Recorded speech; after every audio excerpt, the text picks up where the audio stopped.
কন্টেনারের ধাক্কায় মৃত্যু হলো এক ব্যক্তির। ঘটনায় চাঞ্চল্য ছড়িয়ে পড়ে এলাকায়। মৃত ব্যক্তির নাম খুশিরাম গুরুং, বয়স ৬৯।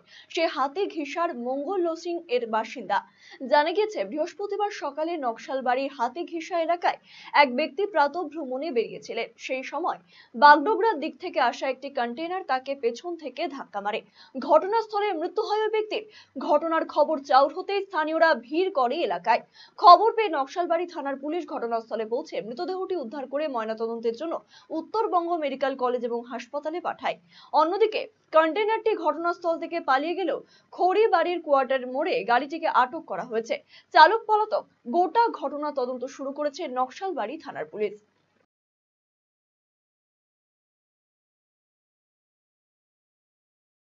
আমি একটা সাধারণ লোক, ঠিক আছে। আমি একটা ফাইন দেখি বাসে আসতেছিলাম, তো আমি দেখি হাতি হিসাব পার হওয়ার পরে একটা বিজয়নগর মোড় আছে।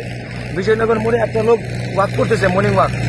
এই গাড়িটা কি করছে, মানে ওই লোকটাকে মানে এইভাবে মারছে না, বাদিকে ব্যান্ড হয়ে গেছে আর ওর ওয়ার্ল্ডিংটাও খুলে গেছে।